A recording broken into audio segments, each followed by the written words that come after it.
E aí pessoal, beleza? Meu nome é Irã Rodrigues e bora para mais um vídeo aqui do canal, porque hoje eu quero ter um papo com você sobre sistemas de unidades na física. E eu queria saber de você o seguinte: sabia que podemos fazer com que algumas constantes físicas sumam nas contas apenas mudando o sistema de unidades? Pois é, isso é possível deixando de lado o sistema internacional de unidades que a gente está acostumado e adotando o sistema natural de unidades. Então, se você nunca ouviu falar nele, fica aqui comigo nesse vídeo porque eu vou explicar como é que isso pode ser feito. Nesse vídeo eu vou mostrar como é que o sistema natural de unidades ele pode ser usado para tornar algumas constantes físicas irrelevantes, por assim dizer, e substituir o sistema internacional de unidades. Eu vou discutir as principais diferenças entre o sistema internacional de unidades e o sistema natural de unidades e mostrar como é que o sistema natural de unidades ele pode ser útil para a gente simplificar diversas contas. E para tratar de tudo isso, eu resolvi dividir o vídeo em capítulos, conforme vai estar elencado aqui. E eu queria dizer que eu achei essa forma mais pertinente de tratar, abordando primeiro o sistema internacional de unidades, apesar de não ser a forma histórica de desenvolvimento dos sistemas, né? Eu achei essa forma mais natural, por assim dizer, dado que o sistema internacional de unidades é o que a gente está mais acostumado, em geral. Então é o seguinte, eu queria começar a discussão falando que na física sempre foi muito difícil padronizar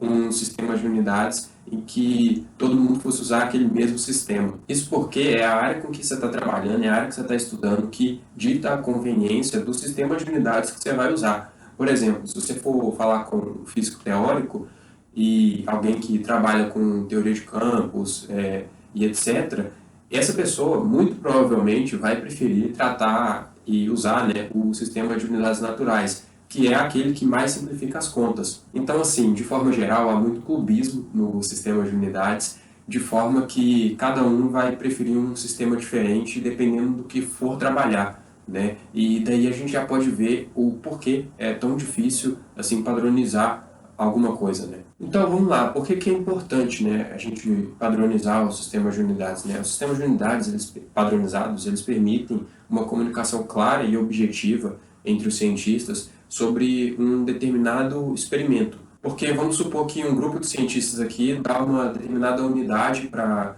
uma determinada grandeza e outro grupo dá outra unidade para essa mesma grandeza. É importante a gente padronizar, por quê? Porque assim a gente consegue ter uma comunicação clara entre esses dois grupos e eles possam, com isso, avançar nas discussões e avançar no conhecimento. Só que como é que essa história de padronizar sistemas de unidades começou, né? Desde épocas antigas, da Grécia Antiga, Roma e por aí vai, as pessoas precisavam usar medidas básicas para fazer comércio, para fazer trocas e etc. Só que essas unidades elas variavam muito naquela época, de forma que era difícil a comparação entre diferentes medidas, entre diferentes valores, para as diferentes culturas e civilizações, né? Com o avanço da civilização, tornou-se cada vez mais evidente que era preciso ter medidas mais claras e objetivas, de forma que pudesse facilitar essa comunicação entre os cientistas. E um primeiro sucesso que a gente teve nesse sentido, aliás, o grande sucesso que a gente teve nesse sentido foi o Sistema Internacional de Unidades que veio a surgir só na segunda metade do século XX, em que, falando propriamente do SI, hoje em dia ele é usado no mundo todo e é o sistema de unidades mais comum que a gente tem. O desenvolvimento do SI ele contribuiu significativamente para o avanço da ciência e da tecnologia, graças às medidas precisas e padronização dessas medidas. Então, para resumir a história dos sistemas de unidades, eles foram desenvolvendo de tal forma que os sistemas de unidades locais eles foram dando lugar e deram lugar, né, a sistemas de unidades internacionais e padronizados. De forma que, tratando do SI, a gente tem nele o seguinte: ele é composto de 7 unidades de medidas básicas e todas as outras unidades de medidas são derivadas dessas 7 unidades de medidas básicas. E essas unidades básicas elas são definidas com uma altíssima precisão e um altíssimo rigor e elas são estabelecidas por padrões internacionais que são necessários para que essas unidades elas se mantenham precisas. Aí, tomando como, por exemplo, o metro, como é que o metro ele é definido?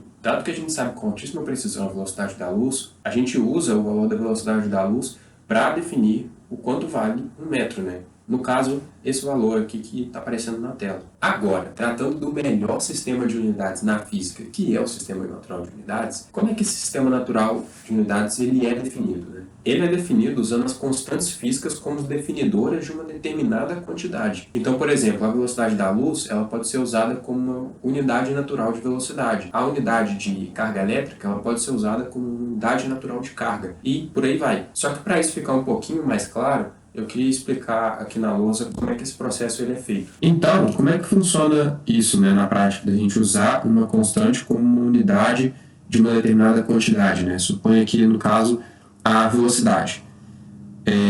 A constante c, né, que é a velocidade da luz, ela é aproximadamente 3 vezes 10 a 8 metros por segundo no Sistema Internacional de Unidades, certo? O que a gente faz no Sistema Natural de Unidades? A gente redefine essa constante falando que ela é igual a 1 no Sistema Natural de Unidades. Fazendo isso, repara que é o seguinte, agora, se c é 3 vezes 10 a 8 metros por segundo, então, no Sistema Natural de Unidades sendo igual a 1, a gente vai ter que 3 vezes 10 a 8 metros é igual a 1 segundo. E isso pode parecer estranho, só que na verdade não é tanto assim, porque vamos olhar para o seguinte exemplo. Suponha que a gente quer a distância entre o ponto A e o ponto B. A gente está interessado em medir essa distância. A gente pode fazer isso de duas formas. Medir ela em metros, certo? Ou falar o seguinte, com a velocidade tal, né, em metros por segundo, eu vou levar tanto tempo para chegar no ponto B, certo? Ou seja, as duas formas são equivalentes. Eu posso tanto descrever a distância dessa forma aqui, como dessa forma aqui, certo? E na prática, é isso que o Sistema Natural de Unidades faz. Ele muda a descrição de determinadas grandezas, né? No caso aqui, fazendo esse processo de adimensionalização da velocidade, a gente tem que 1 segundo passa a ser essa quantidade aqui de metros, né? Então, por exemplo, quando é que isso facilita as nossas contas, né, as nossas vidas? Isso facilita muito em áreas como relatividade, em áreas como mecânica quântica, em que, para pegar um exemplo aqui da relatividade, vamos supor o seguinte, né, que a gente tem um corpo com a velocidade de 0,8 c. No Sistema Internacional de Unidades, a gente tem que a velocidade desse corpo é 0,8, é aproximadamente, né, 0,8 vezes 3 vezes 10 a 8 metros por segundo, certo? E no Sistema Natural de Unidades, a gente vai ter que a velocidade desse corpo é simplesmente 0,8. Ou seja, muito mais fácil de escrever assim do que de escrever assim, certo? Um outro exemplo é quando a gente vai analisar a energia relativística. Eu não vou entrar em detalhes nela aqui, mas apenas para mostrar o quanto facilita, né? A gente tem essa expressão da energia relativística e no Sistema Natural de Unidades, sendo C igual a 1, o que a gente vai ter então, né? A energia vai ser simplesmente P quadrado mais M quadrado, em que, note, se a gente agora quer tirar as unidades da energia, né? Vamos tirar as unidades da energia, a gente sabe que a unidade da energia, por essa relação aqui, tem que ser a mesma unidade de momento e a mesma unidade de metro, certo? Tem que somar as coisas nas mesmas unidades. E, metro não, perdão, eu falei metro, só que é massa, certo? Então tá, se a gente tem que, por exemplo, a unidade de massa é dada em quilo, e eu tenho que a unidade de massa é igual a unidade de energia, é a mesma coisa que eu falar que joule equivale a quilo, certo? Ou seja, se eu falar que um corpo tem tantos quilos de energia ou tantos joules de energia, é a mesma coisa. Assim como se eu falar da massa desse corpo. Se eu falar que um corpo tem tantos quilos de massa, é a mesma coisa que eu falar que ele tem tantos joules de massa.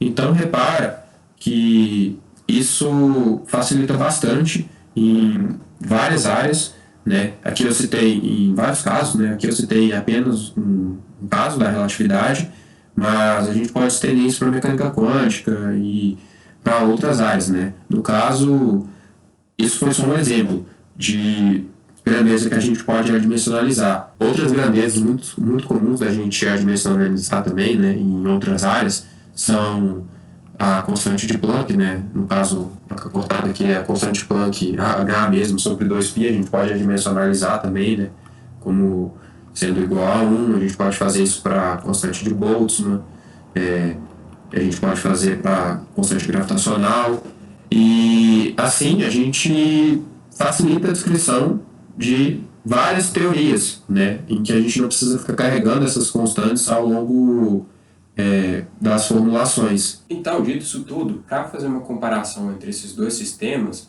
a gente tem que, no caso do sistema natural de unidades, a gente ganha em simplicidade, e no caso do sistema internacional de unidades, a gente perde em simplicidade, mas ganha em clareza. Além disso, né, apesar da simplicidade do sistema natural de unidades, ele não é amplamente utilizado em várias áreas da física, porque ele pode acarretar numa perda de clareza, ao passo que o sistema internacional de unidades ele é amplamente utilizado na vasta maioria das áreas da física e até mesmo em outras áreas. Aí, só para não esquecer de mencionar, eu disse que no início do vídeo não era a ordem histórica do surgimento, né? De fato, o sistema de unidades naturais ele foi desenvolvido primeiro devido ao Planck, e o Sistema Internacional de Unidades ele só foi desenvolvido depois, né, bem posterior. Aí, por fim, né, para poder comparar melhor, eu queria mostrar aqui na tela, que vai aparecer uma tabela, para vocês verem como que se dá a conversão de unidades do Sistema Internacional de Unidades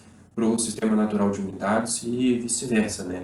Então, nesse caso, vocês podem ver que é aquilo, depende do que você quer tratar, depende de qual fenômeno você quer descrever. Tem hora que vai ser mais vantajoso usar o Sistema Natural de Unidades e tem hora que vai ser mais vantajoso usar o Sistema Internacional de Unidades. Depende do freguês, né? Mas eu queria saber a sua opinião. Qual sistema de unidades você acha melhor? A minha aqui tá claro, né? É o Sistema Natural de Unidades. E gostou do vídeo? Se gostou, deixe o seu gostei aqui embaixo. Além disso, se você ainda não for inscrito aqui no canal, se inscreva para poder acompanhar mais conteúdos como esse. Aí, por fim, né, eu queria dizer que é muito importante a gente padronizar os sistemas de unidades para que a gente tenha clareza do que a gente está medindo, do valor das grandezas e por aí vai. Bom, era isso que eu tinha para dizer no vídeo de hoje. Muito obrigado pela sua atenção e vejo você no próximo vídeo.